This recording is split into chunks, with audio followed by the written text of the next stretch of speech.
It's time to accelerate. Hi, I'm your host, Andy Paul. Join me as I host conversations with the leading experts in sales, marketing, sales automation, sales process, leadership, management, training, coaching, any resource that I believe to help you accelerate the growth of your sales, your business, and most importantly, you. Hello and welcome to the show. I'm Andy Paul. And I'm Bridget Gleason. And we're here to talk about sort of pressing sales issues of the day, where we take content that we find online, articles about sales and sales management, and sort of dissect and deconstruct and try to help you make sense of what's out there online so you can sell better and be a more effective sales manager. Great. And so today I thought we'd start by sort of reintroducing ourselves. So if you're new to the podcast series, this is an episode that we run on a weekly basis as part of my overall podcast, and would love to have people sort of become familiar with us again if they weren't tuning into some of the earlier episodes. So Bridget, take a second and introduce yourself. Sure. I'm Bridget Gleason. I am currently the VP of Corporate Sales at a company in the Bay Area, California, called SumoLogic. And we are, Andy, as you and I were talking about right before the show, we are this fast-growing, I don't even know if you'd consider it a startup anymore in the log management analytics space. And all the challenges, the wonderful challenges that come from having to scale and execute fast while the spaceship has already taken off are really fun challenges and very different than ones that a company will experience when they're in the very early startup stages, of which I've also led sales for companies like Engine Yard and also a sales acceleration company called Yesware, and then bigger companies. So it's fun to be in this space with a new set of challenges, and great to be able to have discussions with you, Andy, about these. Yeah, and for those people who aren't familiar with me, or the first time you listen to one of my podcasts, or you haven't read one of my books, I'm Andy Paul. Go to andypaul.com. I'm an author, speaker, sales consultant, I guess you would say, and I've been doing this for about 15 years with my own company. Prior to that, worked for a series of startups in Silicon Valley and Southern California. And part of what we're trying to achieve here, as I said, every episode, every once a week, we're talking, Bridget and I, is how can we help you as a salesperson? How can we help you as a sales manager sort of make sense of all this content that's out there, all this writing about sales, and there's contrary advice that's given. One person says do X, another says Y, and we're going to try to help sort through some of that we find on a weekly basis, and as I said, dissect and deconstruct and try to help you get some benefit out of some of the really sometimes the good articles that are written, sometimes the bad articles that are written as well. Yeah, there's a lot of both out there. So we were talking earlier, as Bridget said before we came on the air, about luck, and we're going to talk about luck, the role of luck in sales. And actually, I wrote a guest post for Yesware when Bridget was working there, though I talked about how you have to embrace luck. Too often I think salespeople don't want to acknowledge the role that luck plays in their ability to win deals. Yeah, Andy, early on, I started out my sales career at Xerox, and we used to call luck, we called them Bluebirds. Mm-hmm. And something would fall into your territory and it would be a quick close. And we even said then, you've got to embrace and be grateful for the Bluebirds. The Bluebirds and the good luck, you have to accept as much as you accept bad luck and bad timing and bad market conditions. But the two definitely exist. And there are things you can do to help bring good luck your way. But luck, I firmly believe, plays a part in sales and company growth and development. It's not everything, but it does play a role. So you said there are a couple things you think people can do. So what are those two things? Well, I think being really prepared, being knowledgeable about your market and space, understanding your buyer, picking great companies that have some traction or a great product. I think those all help put you in a position to be luckier. Yeah, well, I think I'm a huge believer in the adage that the harder you work, the luckier you get. One of my favorites. And it's so true, right? I mean, if you put yourself out there, if you're a salesperson, if you put yourself out there, not just do what's required of you, but go that extra mile, right? Maybe you've spent all day dialing the phone, trying to find people to talk to, engage in some conversations, but you're tired at night, but then you don't really want to go to that networking function that's happening for in your local area, but you push yourself to go do it, and by gosh, you meet somebody there that you wouldn't have met had you stayed at your office. And maybe they introduce you to somebody they know. Yeah, that's luck, right? That's sort of a fortuitous set of circumstances that leads you to an introduction that maybe turns into a large piece of business. Yeah, and that's such a great example, Andy, because so many people would say about that, gosh, you were so lucky that you met so and so, and they just happened to introduce you to this person and you closed that big deal. But as you said, when you track back to the luck, it was actually hard work, thinking ahead, putting yourself out there, etc., that led to that piece of luck. So I love the adage, the harder you work, the luckier you get. And I think that example that you gave is a fantastic one. Well, I think the luck really involves the fact that it exposes you to opportunities, right? You still have to work the deal. You still have to be good. You still have to sell. You still have to win the order. Right. But the luck comes into play in terms of, getting opportunities to work on. I mean, I can't name how many times, and gosh, I think I worked for 7 different startups over the course of a long period of time, is that, we'd get people reach out that maybe heard about us somewhere. We hadn't proactively prospected. They weren't really a typical lead. Maybe they're sort of curious. They'd read somewhere in an article or journal somewhere about this new technology coming out. Yeah, it's just sort of luck. They happened to pick up the phone and call us. Right. Or that they had read that article that day. Some small blurb in a journal that maybe they didn't read. I had a customer tell me that once. I picked up a magazine on an airplane and saw something about your company, and we had just been mentioned in a paragraph in an article. The sheer circumstances led to the fact that it turned out to be a really big deal for us, a big opportunity that we had closed. But luck played played a big role in getting that opportunity delivered to us. And salespeople, I know, hate to say, look, I didn't develop this thing from start to finish, right? I was lucky that this thing sort of crossed the transom and presented itself to me. And that's okay. Embrace it. I agree, Andy. I don't think we as salespeople need to be defensive about luck that crosses our paths. I think in some ways it's just a spirit of gratitude that, God, this is great. Sales is hard work. Sales is hard. And even when you have this lucky opportunity or an introduction, as you said, that doesn't close the deal. There's still a lot of skill required to bring it home and to keep the deal and maintain the relationship and make the customer happy. So I think just embracing it as a piece of a puzzle and not letting ego get in the way, that we can't attribute part of a successful deal or career or company success to the effort, to the work of luck, to the work of other people, to the work of our colleagues, the market, our customers. I think it's okay to just look at it more holistically.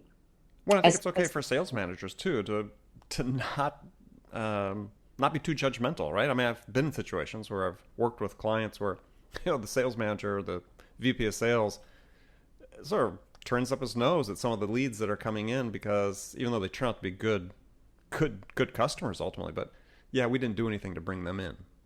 Well, clearly you're doing something, right? I mean, something happened to have this prospective customer hear about you in the first place. Yeah, and I guess one of the things I would also say about that is, especially today, customers look for referrals.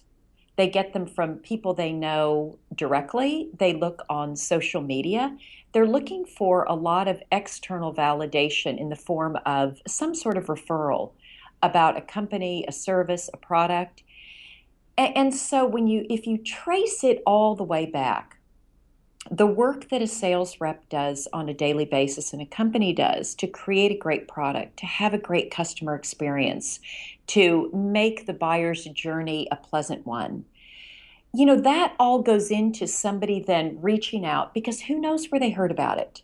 But I think all the work that we do as salespeople to create a good experience, especially today when there's so much around social in terms of how people hear and look to find new products and services, that all are just drops in the bucket of what helps us get luckier.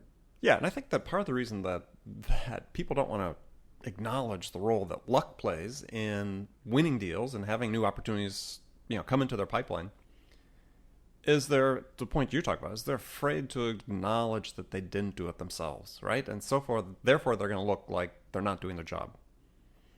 And I think this plays a huge role in this sort of larger issue of why don't inbound sales leads get followed up more proactively and more thoroughly than they do, right? Industry statistics, research done by InsideSales.com saying 73% of inbound sales leads are never followed up. And I think part of that is that salespeople in general saying, well, look, if my pipeline is full of opportunities that we develop through inbound sales leads, if I have to go to my sales manager saying, well, what'd you do to develop this lead? And I said, well, I just followed up the lead that came in, that they're going to be looked down upon, right? They'll be downgraded. Yeah, I think that's a piece of it for sure. I think another piece is, I do believe it's getting harder and harder for marketing also to get through the noise to get to bring people in and develop leads. And I think in some ways, when sales is given a huge sort of variety in terms of the quality of a lead, in some ways that can also train a salesperson to say, I'm not going to pay attention. I'm not going to pay attention. These are no good. I think salespeople make a quick judgment and then throw out a whole lot of good ones along with ones that they perceive to be bad. So I think both factors are at play just in terms of following up on leads. But to your point, yeah, a lot of it is salespeople, a lot of them, we want to be the heroes. We want to be the heroes. We want to be the rainmakers. We want to be the ones that know how to do it from start to finish. There's a lot. I dug this up myself with my bare hands. Exactly. I walked 10 miles in the snow. Uphill both ways to get this lead. And gosh darn it, I did it. But again, my point was, and maybe you can comment whether you see this yourself not in what you do, but in other managers you've worked with or managers that work for you, is because I certainly have felt it, is for managers to say, well, yeah, you didn't develop that from the beginning, right? That just sort of came across the transom. Well, yeah, I still had to sell it though. I still had competition on the deal. And oh, by the way, I'm crushing the numbers. Well, no, I totally agree with what you're saying. And in fact, there's sort of a next generation also of tools, sales tools coming out. Yesware has a product that helps sort of in the top of the funnel lead development. Outreach out of Seattle also has a product. And it's basically, marketing brings something in, but it still takes a lot of effort on the part of a salesperson to qualify, to make contact, to develop that lead, that it's not so simple that something comes inbound to marketing, from marketing, and the sales rep just drops in their lap and then they go sell it. So I agree with you that there are a lot of sales managers out there that assume that that's a gimme when it comes in for marketing, and it certainly is no gimme, especially today. It's no gimme. No, especially today, it's no gimme, right? All right, we're going to take a short break. We'll come back. We're going to talk a little bit more about lead follow-up and lead management. So stay with us. This is Andy Paul and Bridget Gleason. We'll be right back. Hi, this is Andy. Connect and Sell is used by sales reps at nearly 1,000 companies, including hundreds of technology startups and several Fortune 500 companies, to overcome the challenges of getting prospects on the phone. Companies using Connect and Sell grow their revenues faster by enabling their sales reps to have more sales conversations in 90 minutes than they could otherwise achieve in an entire week. Connect and Sell can be deployed directly to your sales reps, or you can take advantage of their outbound on-demand service, which delivers qualified prospect meetings scheduled directly on your sales reps' calendars. Visit connectandsell.com to learn more about how Connect and Sell can start filling your pipeline today. So welcome back. We have been talking about, first of all, about luck, and the role luck plays in selling, and how you should, as a salesperson, as a sales manager, you should embrace luck. I mean, it's really, at the end of the day, it's about how you make your numbers, right? I mean, if you make your numbers and you're doing a consistent basis, or a sales rep's doing a consistent basis, the manager shouldn't judge really where the source of the opportunities came from, right? And it shouldn't make a difference whether they did it by picking up the phone and dialing, or whether they followed up on leads that came in. At the end of the day, it's about, are you able to consistently perform at that level? Yeah, and I think managers' concern around rep performance and luck is when you have a rep that relies too heavily on luck. And basically, to me, that's somewhat of an excuse on the rep's part. But we can't count on luck. So for me as a rep, particularly as an individual contributor, even as a manager, listen, I'll take luck all day long, but that's not built into my plan. No. Luck is what's gonna take me over my number. Luck is what's gonna put me into accelerators. Mm-hmm. Exactly. It's going to take you to the next level in your comp plan. Exactly. Yeah. And it's a great point, in case we didn't make that clear early. We're not talking about depending on luck, because we preface the whole conversation by saying, that the harder you work, the luckier you get. Absolutely. And it's certainly been proven to me throughout my career in terms of the deals and opportunities I've won, sometimes really large opportunities that hadn't even forecasted and suddenly showed up. Well, they showed up not as a complete deal, they showed up as an opportunity. We still had to go out and invest the time and effort to sell and win the deal against competition. But yeah, we hadn't anticipated we were going to get that opportunity, and that's fine. Absolutely. I'll take that all day long. Doesn't come all day long. That's the problem, but I'll take it all day long. They don't come all day long. They do not. There was an article that you and I have been reading a week or so ago entitled Why Your Sales Leads Are Falling Through the Cracks.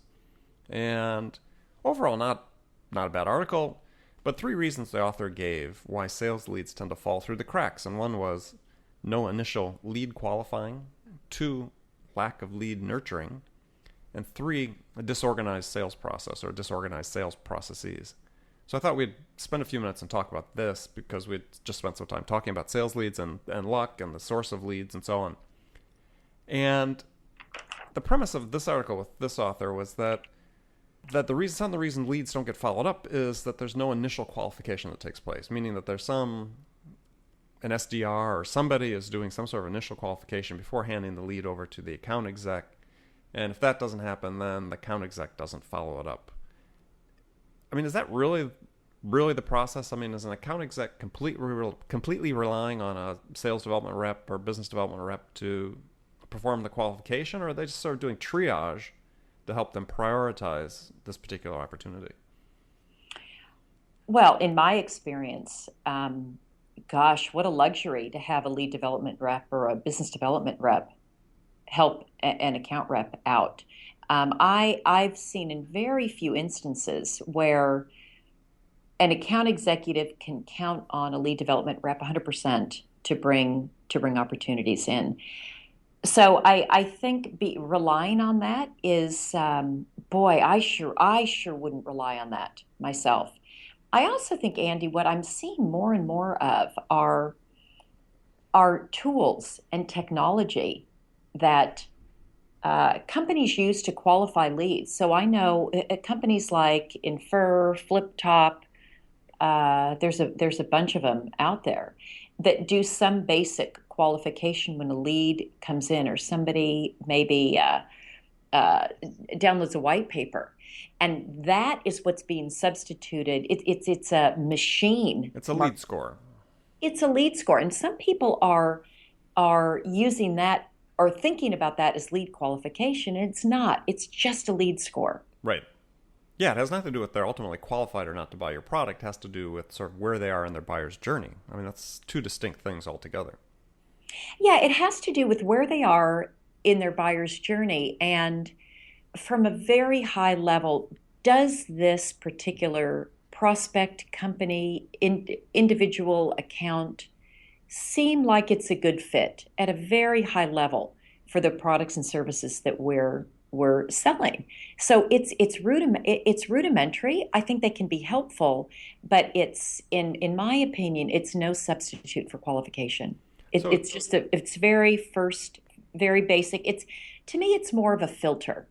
So I wouldn't see it as a qualification mechanism, but perhaps a filter that I don't want a lot of stuff coming across an account executive's plate that's going to have them spend cycles where they shouldn't be spending cycles.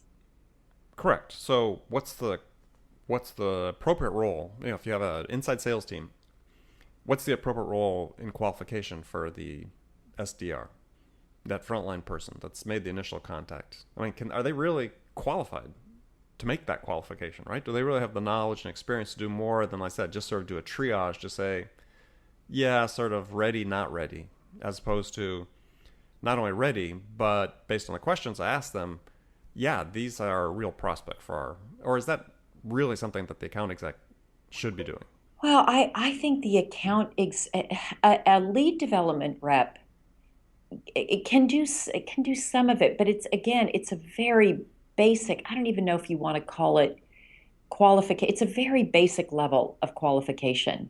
And when you think about it, Andy, a lead development rep or business development rep, these are typically individuals who are right out of school and they don't have a lot of business or sales experience. They're often calling on very senior people and leaders and decision makers.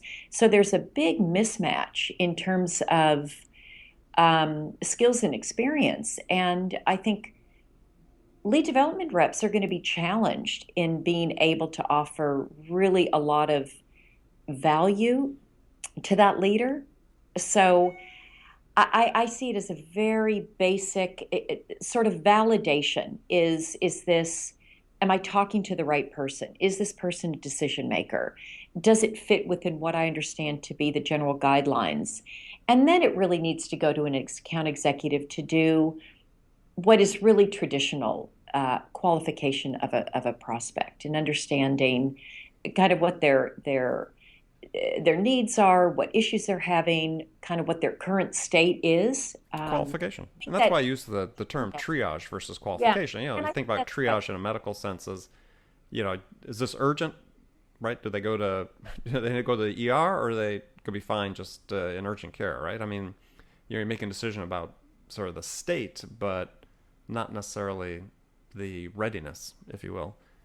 And yeah, I agree. I mean, this author really advocates that qualification really needs to take place at the front line. And it just concerned me, if people are reading that they would think they could do that. And generally, as you said, your people are inexperienced people talking to very senior people. There's a mismatch in terms of skill sets and really communication set, that it really needs to go to real qualification beyond just sort of this as a sales qualified lead. Really needs to go to the account exec.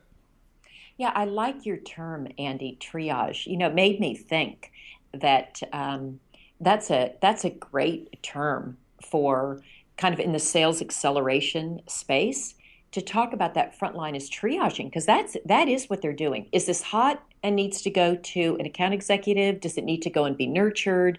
Are they being disqualified? They're really they're command and control. Okay, air traffic control. Where does this individual prospect or account need to go? Mm-hmm. Mm-hmm.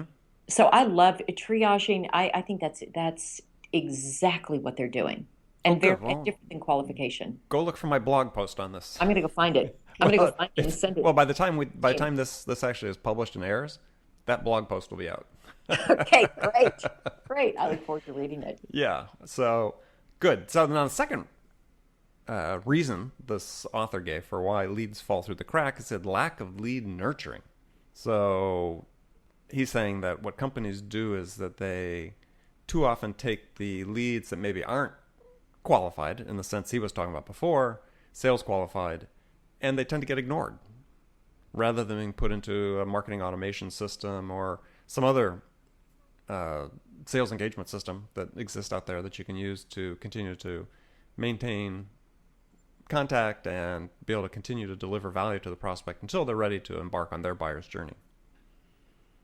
Yeah, I would agree with that. I think there's some really great sophisticated tools out there for nurturing, lead nurturing, but they are pretty single dimensional. They're all email based. Mm-hmm. And we're starting to change the way that we interact in the different vehicles that we use. There's a lot on social, Twitter and LinkedIn and forums and text.